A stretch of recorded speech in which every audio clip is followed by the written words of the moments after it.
Time right now is 8:30. Welcome to the WLBB Community Voice on News Talk 1330 FM 106.3, streaming live online at newstalk1330.com. This morning, you can see my three handsome young guests on the News Talk 1330 WLBB Facebook page. Again, my name's Colin Worthington. We're joined by the Aggressive Criminal Enforcement Unit. This morning with us to my right, we have Chad Taylor. In the middle, we have Jeremy McCormick. He's with the Carroll County Sheriff's Office. And Kyle Jones sitting to my left. Kyle and Chad are with the Carrollton Police Department, but they are part of this big unit that we call the Aggressive Criminal Enforcement Unit. Gentlemen, good morning. Kyle, don't you get too comfortable, buddy. You get closer to that mic. Morning. All right, come on. Remind us. I mean, I said it is a group. It's different municipalities, police departments get together for this. But tell us about the ACE unit, the Aggressive Criminal Enforcement Unit. So, ACE is a joint between the Carroll Police Department, the Carroll County Sheriff's Office, and the University of West Georgia. Our main focus being narcotics, gangs, and violent crimes. And we serve the entire county.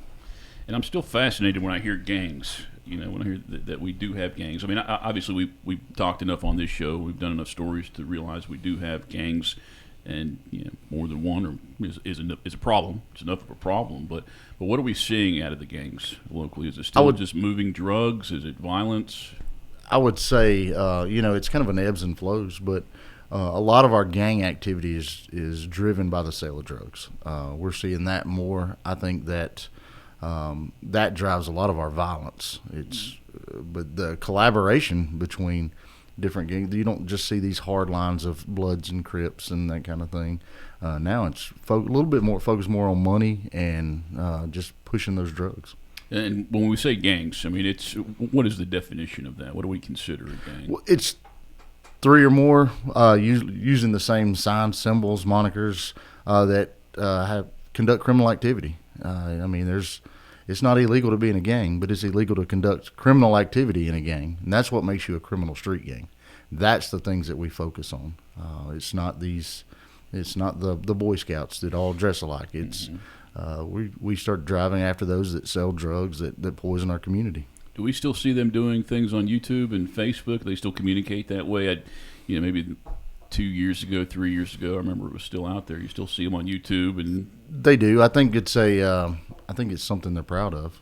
I think you start to see that. I think social media is such a big part of our society right now and our culture that you're not going to get away from that until there's the next big fad. But social media is here to stay. It's how we communicate. It's how youth communicate. Snapchat. There's a lot of ways to do it now, but I think it's going to be just a stay here. Hey, I don't want to throw it. Well, yeah, I do want to throw this at you. Carrollton Police, they put out a press release maybe last week about getting the community more involved in the flock camera systems. Are you familiar with them? I mean, obviously, you're familiar with the flock camera systems, but Blake Hitchcock was the contact for that. He is. He drives a lot of the train on a lot of the flock stuff. So what can happen now is you can integrate if your cameras are compatible. You can integrate those in our flock system, and we actually have access. There's several businesses, there's several apartment complexes where your private cameras integrate. So ultimate goal is to have a real-time crime center where we have people that can watch cameras, and they give real intel to these officers responding to calls. And it also gives intelligence after the fact. So if you have a shooting, we have that recorded. We can preserve that for evidence. I think that's going to be enormous moving forward. It's going to help us be more effective. It's going to help us be safer. And biggest thing, it's going to be a huge deterrent. Yeah. Once you get the word out that that's happening, you can use those doorbell cameras for even things like just seeing a car maybe leave 6 houses down the road, what time they would have left if they'd have robbed that house, right? 6 houses down the road. And if you remember, Kyle utilized it on the series of armed robberies of the Walgreens and the pharmacies a few years ago. It was like 21 robberies. We were able to solve it using flock and cameras from businesses. But we had to go to each business to pull those cameras to kind of recreate this guy's travel pattern. But what this would do is for the companies on board, you can sit at his desk and have this in minutes and have just this instant response, which is going to improve our response for arrest and prosecution, and it's going to make a cleaner product at the end. Because our ultimate goal is to make these really, really good cases. We want our solvability rate to be 100%, but we want our prosecution to be 100% as well. So I just think that these are going to be. This is the move. It's the way of the future. Yeah, this image of Blake sitting in a room, just around a room with like 56 monitors up. He's able to pinpoint. It's kind of what his desk looks like Carroll now. But yeah, we hope that that would be nice, to really have that real-time crime center. That will be. I think that is probably attainable for us at the rate we're going. Carroll County Aggressive Criminal Enforcement Unit, our guest on this morning's Community Voice program. How many, when you think about the cases you guys are investigating, I mean, how often does a new case pop up to be? I mean, you're getting tips, right? How frequent do you get tips, and then how often are you starting new cases? Weekly. Yes.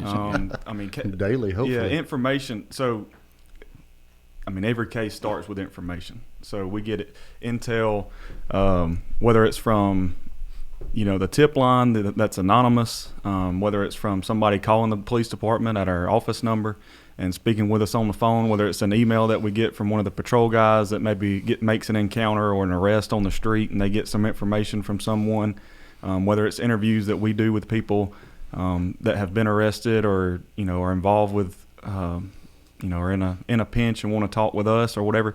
Either way, every case starts with information, and that's happening almost daily. So I would say just about every day that we work, we're getting information on new cases, new targets, and so we filter that information. And not all information's credible, so we have to do our part as investigators to determine if that information is actionable, if it's credible, if it's good information. Just because they tell me Colin Worthington's involved in drug trafficking doesn't mean I can come to Colin Worthington's house, right? So we have to build probable cause. We have to build our case, our investigation, but that's just the starting point. So every case starts with that info, and that's happening daily. So we're having to filter that, look into it, investigate it. There's certain tactics that we have to use as investigators to build probable cause, right? So and I'm not going to give away tradecraft, but we have certain investigative techniques that we, follow, and it's pretty much a standard list of tactics that we have to do to investigate drug trafficking, right? But it all depends on that information. So some places, every case is going to be different. Some people are, where the dealer goes to people and delivers, kind of like if you think like Amazon, where a customer would order that product, that dealer would deliver it and be mobile in a vehicle. They don't want people coming to their residence because that heats up their house, that alerts police even quicker, right? And then you still have the old school trap houses where it's a drug house, and those are a little easier for us to work because all the customers are going to that, it's like a retail shop, right? So all the customers are going to that one location to buy their product. But again, it's all information, dependent on the information that we get through the different sources that we get it. And it's just up to us to pick the right tactic that's going to solve that case for us. You talk about the trap houses. Occasionally you'll see something on Facebook where somebody's like, I've complained about this house. They're obviously at the end of my street, and there's obviously something going on. I've called the police, and they're not doing anything. That's how long does that take? What all does it take to prove? Even though somebody may look at that house and think they know exactly what's going on, what all do you guys have to go through to take that to the point that you want to, you can arrest them? And so I think he touched on it there, but a lot of every tip we try to make actionable, but not every tip is actionable. That's one thing. You'll get a tip, and we kind of separate them, whether do we get a tip on a person, do we get a tip on a place, do we get a tip on a person and a place. But to move on those, to realistically, like, we may have surveillance up on it, we may watch the house, we may try to clock traffic to establish what that is. And sometimes they're just hangouts that maybe not necessarily be drugs. Sometimes people they hang out, they're loud. But we try to mitigate that with investigative techniques. But I would say sometimes we try to watch those things for if we want to move on it as fast as possible. So if it's something we can gather intelligence on and we can hit it in a week and shut that down for the community, we do that. But sometimes it may take a month, it may take 6 weeks, it may take 2 months. We just come off a case that they've been working since May. But to do that the right way, I mean, we shut down a guy. It was Kyle Marshall's case that's bringing 20 to 40 kilos a month into Carroll County. So to put a timeline on it, I think it's almost impossible. I think it's case to case. Some cases we get a complaint and we may know the person and we go up and knock on the door and we can shut it down the next day. And then some guys are a little more complex. Sometimes 20 to 40 kilos, what is that as far as, how many people is that supplying, for how long, and what's the price on that street? That's a lot. So if you're talking a kilo of meth, I mean, we're looking at $45,000 is what we seized in a short time. But he's buying it for $3,000 to $4,000 and distributing it out in the streets for $300 an ounce. So that's it's supplying a lot of people. We know for a fact he had 4 or 5 distributors that we hit working our way to it. So I think that's that'll be probably a case I'll probably let these guys talk about a little bit. I don't know that they've done a release on it yet or what it is, but because it's not, there's a lot of moving parts with it. There could be other people associated with the yeah, but there's the thing is the impact we had, I think those on the community. When you can take a guy that's moving that kind of dope into this community, that's an impact. And that's what our goal is to really have that direct impact to slow this down. Before we take our first break and come back and spend the rest of the show with Jeremy, how much is, or how many hands do you think, like when drugs start out, when they're developed or produced, how many hands do those drugs go through before they reach Carroll County? I mean, whether they're produced in Mexico or Maine or California or whatever, how many different groups or people are touching that before it actually lands to the point to where it's ingested? I would say it depends on the dealer that we get, right? So we have, generally speaking, the most of our investigations are those mid-level, street-level, mid-level dealers, right, that are selling maybe ounces of meth or ounces of cocaine or whatever at a time. So to get to the kilo level dealers, like Chad's talking about, one of our recent cases, those people, it starts with the cartel, right? So they're the first ones to have their hands on it. Specifically meth, fentanyl, cocaine, any of that's coming through the cartel into the U.S. So it gets from the cartel to Atlanta, and the cartel is a business. They have business all over Atlanta. And so that's a main hub for the Southeast. So our close proximity to Atlanta means that we do have dealers within our community here locally that can go straight to Atlanta. And if they're connected enough and have enough money, and they're on that level that they can deal directly with the cartel. So potentially, your question, it could go through 2 sets of hands, right? Cartel to the guy that lives out here that's on that level. We've seen that. Generally speaking, it's going to go through about 3 or 4 different levels. So it's going to go from a wholesaler that buys it from the cartel in Atlanta, brings it back out here or near one of our surrounding counties, and then they're going to distribute larger amounts than we would normally see to the dealers who sell those ounces at a time. So the people that buy a quarter of a kilo, a half of a kilo at a time, and then they live in Carroll County and they're going to sell ounces at a time. So potentially you're looking at 3 to 4 steps generally to get to that cartel level. But we have seen cases where we have people dealing directly. It's a 2-level process from somebody that lives here in our community dealing directly with the cartel, buying large amounts at a time. And those investigations generally require a bigger effort of investigation, dealing, with the GBI's West Metro Drug Task Force, the DEA. So generally, when you get to that type of level, you're going to be working with other agencies, other larger agencies for the, not just the ACE unit. But like I said, we have seen that. But generally speaking, it's going to go through about 3 to 4 different levels of drug dealers. Real quick, I got 57 questions, and we could talk for 5 hours. But are you aware of people? We talk about it being a business. I mean, are people actually moving into Carroll County so they can start this, so they can sell drugs? Well, hopefully that's our whole point of the ACE unit is to I hope they move out of preventative. I hope that, and that's one thing that if they live someplace else and they say, you know what, I'm a drug dealer, so this county, this market's not being tapped. Let me move to Carroll County so I can set up shop and do everything. I think that one thing that we want it to be unacceptable here. We want business to be more difficult here to conduct, which is our goal. And I think we have an impact directly by doing that. So, no, I don't think people are moving in just to sell here. I think they move out because we make it more difficult here. Well, they see those biceps, too. Yeah, on Jeremy, yeah. All right, time right now is 8:45. We're going to take our first break, come back and continue our conversation with the ACE unit. We are on the News Talk 1330 WLBB Facebook page, so if you have any questions or comments, any direction you want this conversation to go, feel free to post those to the News Talk 1330 WLBB Facebook page, and I will share them with my guests when we come back. Community Voice, brought to you by Tanner Health System and Oak Mountain Academy. Health is a journey.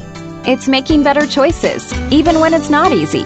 It's taking care of yourself and the people you love. At Tanner Health System, we're there for you with every step, with primary care, heart care, cancer care, women's care, orthopedics, surgical services, and so much more. We're dedicated to helping you live and feel your best. So let's get on that journey to health. You've got places to be for many years to come. Find us at tanner.org. The AP Scholar Journey at Oak Mountain Academy is designed to provide students with a clearly defined advanced placement curriculum track to earn a series of distinctions upon graduation. This journey enables academically prepared students to pursue college-level studies throughout 17 AP courses in 5 subject categories while enrolled at OMA. I'm Patrick Uran, head of school, inviting you to journey with us on the mountain. For more information, visit us at oakmountain.us. Discover your journey at OMA. Prepare, explore, and achieve.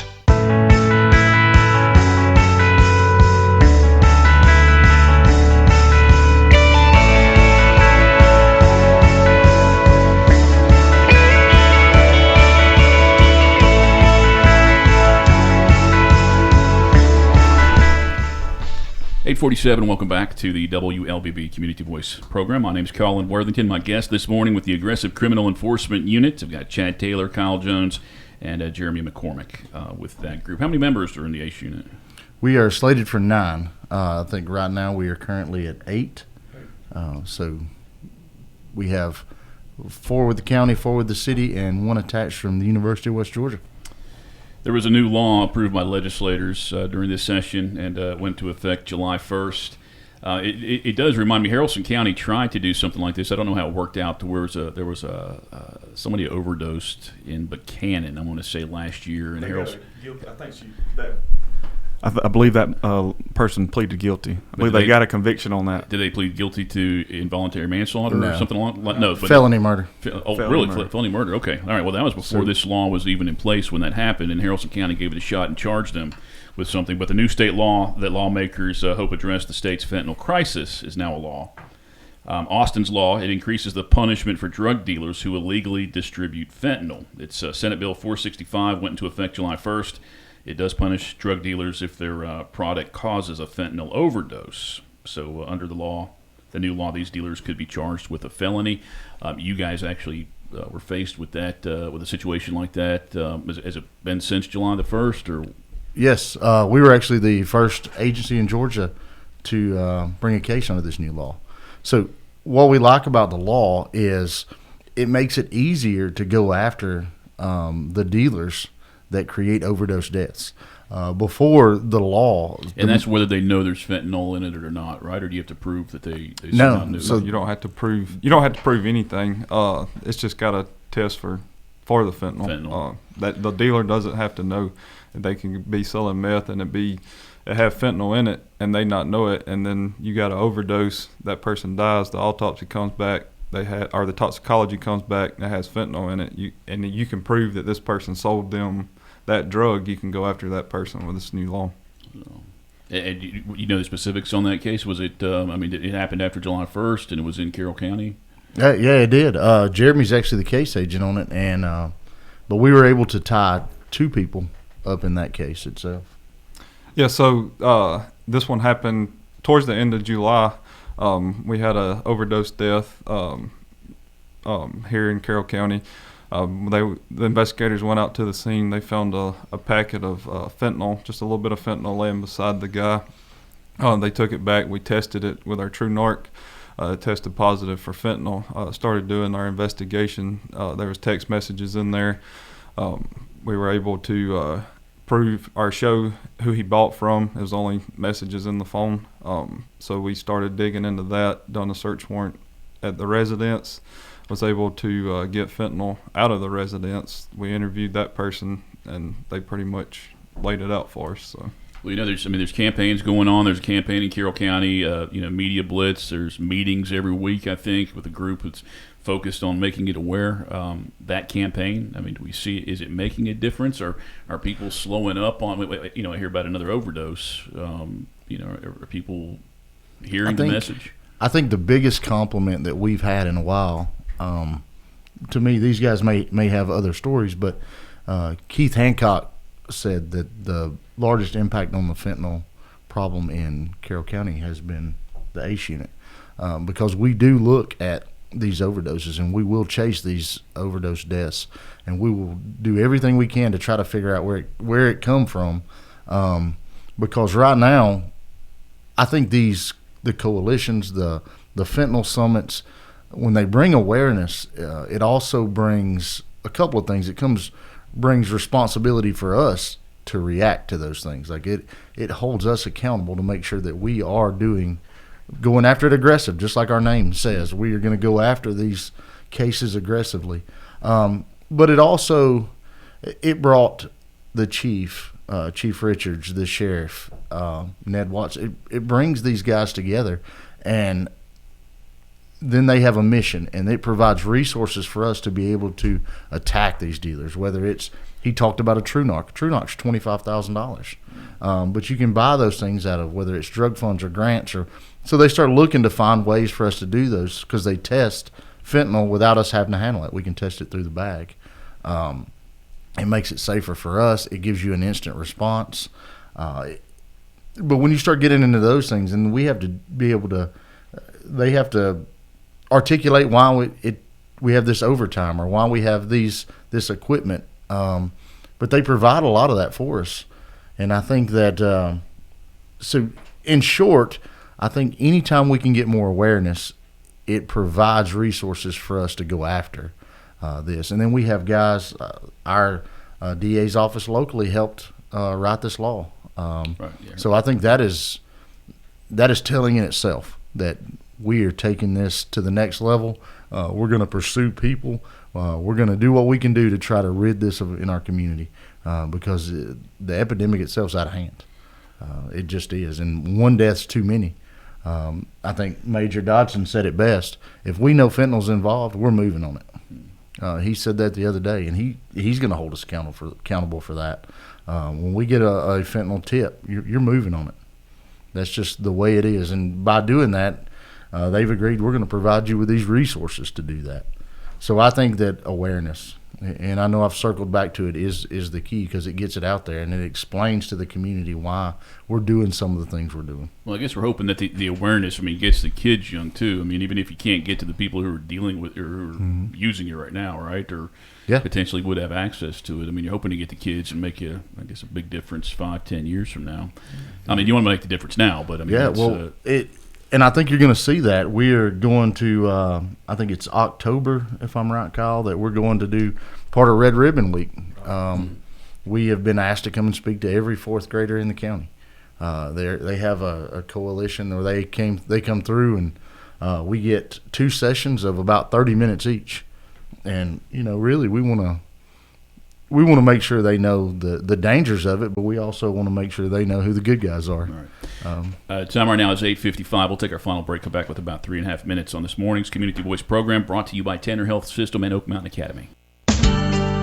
Health is a journey. It's making better choices, even when it's not easy. It's taking care of yourself and the people you love. At Tanner Health System, we're there for you with every step, with primary care, heart care, cancer care, women's care, orthopedics, surgical services, and so much more.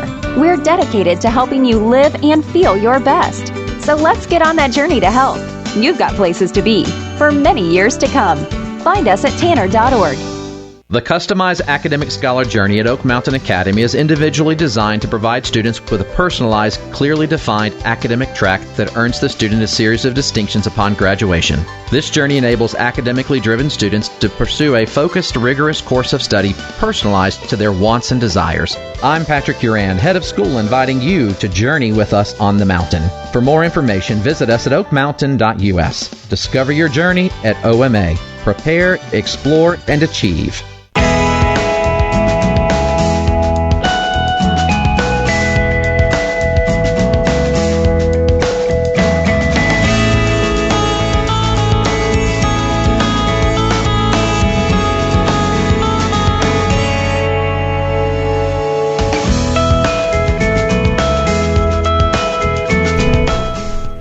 Welcome back to the WLBB Community Voice on News Talk 1330 FM 106.3, streaming live online at newstalk1330.com. This morning we are on the News Talk 1330 WLBB Facebook page, and if you haven't asked a question yet, it is too late. We're about to run out of time, though. Tim Hines checked in, Jessica Ferguson, Pam House, Bob Uglum, Carrie McCormick, and Bill and Beth Broom-Orbeck have all checked in watching this morning's program. So good morning to all of you guys.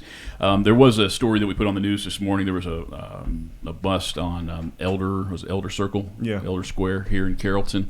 And I didn't have, I don't think I had specifics as far as how much was collected seized, but I'm still surprised to see crack cocaine. Oh yeah, in any of these crack's arrests. Still here. Yeah, crack is whack, man. Is it? It's still around. That was one of my passwords for our computer because Whitney Houston, right? Because Whitney Houston said it that one time. That was a password for my computer here for about a year. But the crack is whack. I know. But yeah. I mean, is that? I was still surprised to see that. I mean, is there people? Is that an inexpensive drug? I mean, why is that still Why is that still being touched on when obviously it can? So many other things out there. I believe the price has a lot to do with it. It is cheap. You get that upper effect, and it's cheaper than a lot of. It's cheaper than meth. It's cheaper than a lot of the other drugs to get that upper effect. And some people just prefer certain things, and they're still a customer base. Like we talked about earlier, the drug dealing's a business. So you kind of have to look at it from that retail point of view. So if you have customers that are gonna pay you good money, or continuous flow of money for a certain drug, you're going to have it on hand to be able to sell it. So we still do see crack a lot. Guys, we have a minute and a half left, and hopefully this will end up being a positive response. Out of all the people you arrest for drugs or you come in contact who are dealing drugs, how many of them want to get off this, or how many of them are challenging you and just rather talk smack to you? I mean, what's that ratio? Go ahead. I don't, people call people snitches and things like that, right? We couldn't do our job without that piece of information. So I would say 90% of the time we get cooperation. There's always that one, that 10%.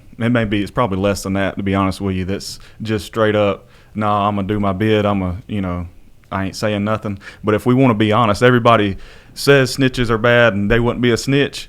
But if we're just keeping it real, 90% of those people we deal with are going to give us information, when they're put in that position. So if you're out there right now and you're working this business, think about that. Just go ahead and shut it down. And most of the people that say they ain't snitches have snitched. So what I'm saying? Like if we just keep it real, we could not keep doing these busts that we do without that piece of the puzzle. So. And the other 10% that's not snitching, normally when they get offered their deal and they don't like that deal, then that's when they want to talk. Yeah. So. All right. Well, guys, keep up the good work, and thank you for coming to talk about it. And we like to have you guys every 3 or 4 months just to get an update. And it's always a good conversation. Always a good time. And I guess we'll bring Jeremy next time, and we'll have a good time. We'll try and do it again before the end of the year. But thanks a lot, and thank you for watching and listening to this morning's Community Voice program, News Talk 1330 FM 106.3. High school football tonight, so I hope everybody enjoys their evening and enjoys their weekend. See ya.